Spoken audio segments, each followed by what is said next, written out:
खानदान के बीच में से हटना होगा।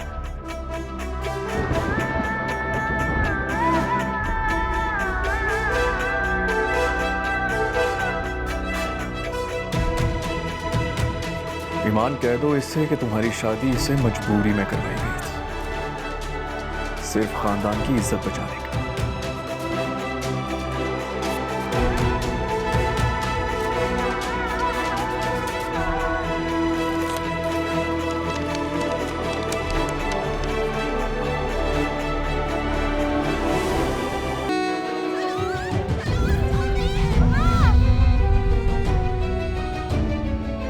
निकाह हुआ है हमारा ज़ैन, खुदा गवाह है हमारे इस रिश्ते का। और फिर जिस चीज का गवाह खुदा खुद हो, उसे कोई कैसे तोड़ सकता है?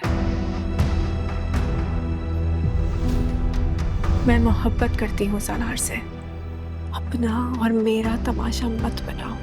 सलार था मेरी किस्मत में। किस्मत में था, दिल में तो नहीं। अब वहां भी है।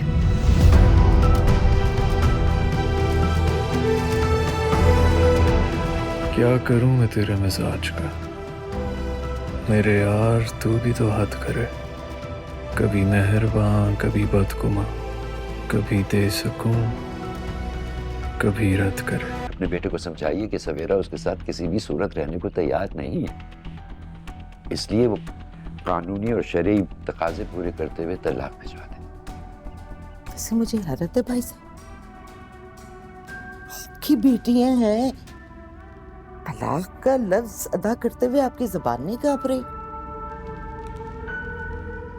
जब आपके बेटे के हाथ नहीं कांपे मेरी बेटी को मारते हुए, जब आपकी जबान नहीं कांपी मेरी बेटी को ताने देते हुए, तो मेरी जबान क्यों कांपेगी तलाक का लफ्ज अदा करते हुए? तो आप अपनी बेटी की तीसरी शादी करवाएंगे? अगर उसके नसीब में हुआ और उसकी मर्जी हुई तो जी, वरना मेरी बेटियां अपनी जात में बहुत मुकम्मल हैं।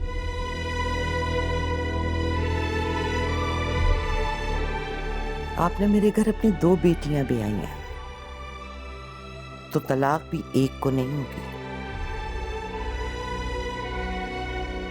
अच्छा, आ ही गई ना आप अपनी असलियत पर। ये तो यहाँ बातचीत करने आई थी ना, लेकिन नहीं, आपने फिर धमकियां देना स्टार्ट कर दी। आपका बेटा अगर हक पे मेरे साथ खड़ा नहीं हो सकता तो फिर ऐसा ही सही।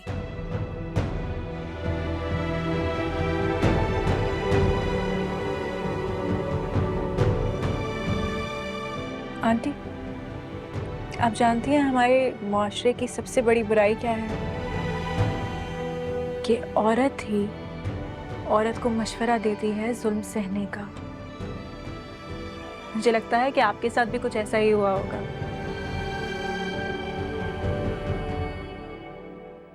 लेकिन आप अपने बेटों को औरतों की इज्जत करना सिखाएं, वरना वो वक्त दूर नहीं कि आप भी उनके ज़ेरे अकाब होंगी। देखिए खालिद, बात सिर्फ आपके बेटे की घर की नहीं है, आपके घर के सुकून की भी है। क्या आप चाहेंगे कि आपके एक बेटे के घर की आग दूसरे बेटे के घर को भी जला दे? अगर ऐसा हुआ तो आपका घर भी नहीं बचेगा। याद रखिएगा कि बेटियां ही बुढ़ापे का सहारा होती हैं। एक बेटी को तो आप खो चुकी, क्या दूसरी को भी खो देंगी? अगर ऐसा हुआ तो बेसहारा हो जाएंगी आप।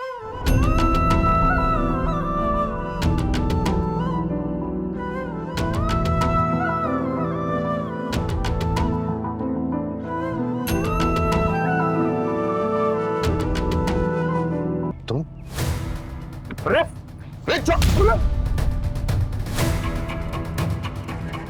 पागल खाने से छूट के आया है क्या? मैं जहां से भी आ रहा हूं तुझे आज जहन्नुम जरूर छोड़ूं। क्यों? क्या किया है मैंने? दफा हो जाओ यहां से, वरना वरना क्या कर लेगा तू? क्यों आए यहाँ पर? हाँ, क्यों आए थे तुम मेरे और ईमान के बीच में? क्यों मेरी माँ को भड़काया है? मैंने? खड़ा।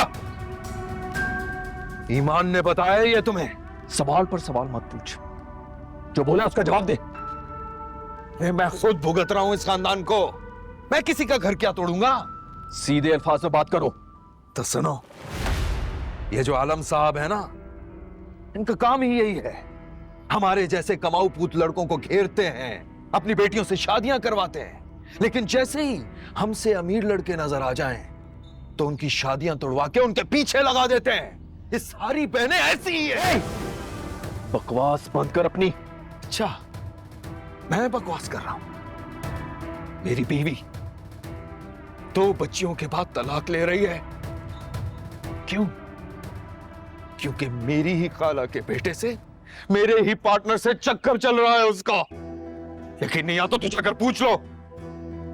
जो घर उनका कर्जों से डूब रहा था, मेरे कजन ने उसे खरीदा और उन्हीं को रहने के लिए दे दिया। भला बताओ ऐसा कौन करता है? मेरे कारोबार पर गबन का इल्जाम लगाकर उसे बंद कर दिया। मुझे तो लगता है सवेरा की पहली तलाक भी कुछ इसी तरह ही हुई होगी। और आपकी अम्मी जान, शादी की तैयारियों के दौरान उन्होंने एक आध मुझे कॉल क्या कर ली, उन्हीं कॉल्स को मेरे खिलाफ सबूत बना लिया। तुम तो खुद उनके सामने हमेशा हाथ फैलाकर बैठे रहते थे। जो तुम्हें पूरे खानदान में निकम्मा बता सकते हैं, मुझे निकट्टू मशहूर करने में उन्हें क्या आ रहा है?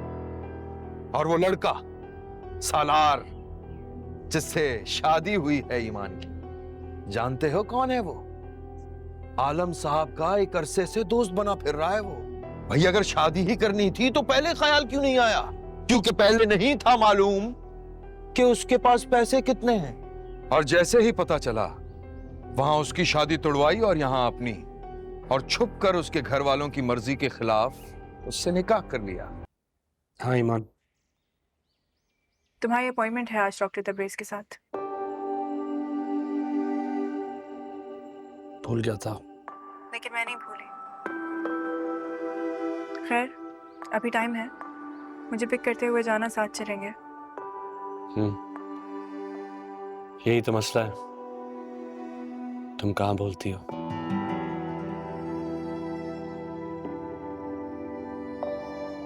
आ जाऊंगा। अपॉइंटमेंट भूल गए थे, लेकिन ताना मानना नहीं भूला। मैं इंतजार करूंगी।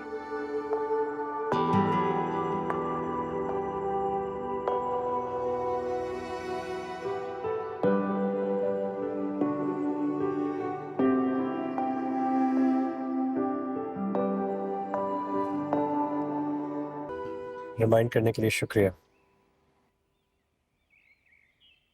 It's okay. नहीं, थैंक यू तो बनता है ना। आपने इतने सब के बीच में मेरा सेशन याद रखा। कितने सबके बीच में? इशारों में बात क्यों कर रही हो? क्योंकि डर लग रहा है, कहीं साफ बात करती तो खौफ सच ना हो जाए। मैंने जो कुछ जैन के सामने कहा, तुम्हें उसका यकीन नहीं आ रहा? यकीन तो बहुत है ईमान, सब्र नहीं होगा। मैंने ऐसा कुछ नहीं किया सलार। मैं सिर्फ जैन के घर इसलिए गई थी ताकि उसकी फजूल हरकतों के लिए उसे रोक सकूं। लेकिन वहां पे जब कोई नहीं था तो फिर मैं वहां से चली गई। आप वहां से चली गई? उसके अपार्टमेंट? प्लीज मुझे आप कहना बंद करो। मैं पागल हूँ उसके अपार्टमेंट जाऊंगी? मुझे वो धोखे से ले गया था वहां पे। मैं खुद धोखे से वहां लेके गया था ईमान? कोई किसी को धोखे से कैसे लेके जा सकता है?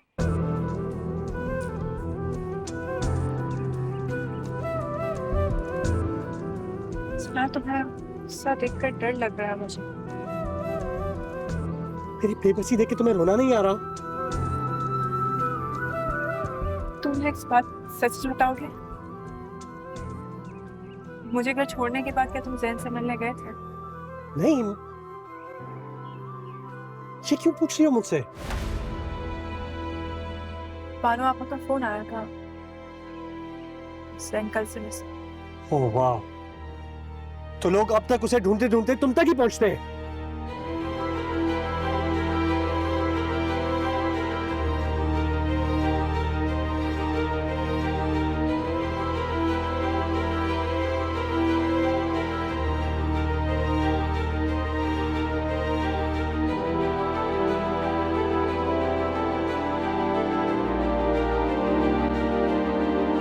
माँ मैं ये क्या कर रहा हूँ? आई एम सॉरी सलाम, really sorry. I am sorry ma'am. तुम्हें पता है मैम, मुझे गुस्सा तुम पे नहीं, अपने आप पे आ रहा है। यहाँ पर क्यों? मुझे समझ में नहीं आ रहा कि मैं तुम्हारे साथ ऐसा क्यों कर रहा हूँ, अपने साथ ऐसा क्यों कर रहा हूँ। मैम मैंने कभी ऐसे सोचा भी नहीं था कि मैं इतना घटिया हो जाऊंगा कि तुम पे शक करूंगा, बट क्या करूं? इट्स एज इफ मुझे अपने दिलो दिमाग पे कोई कंट्रोल ही नहीं है। हाँ, मैं भी तुम्हारी जगह होती तो शायद यही करती हूँ। बस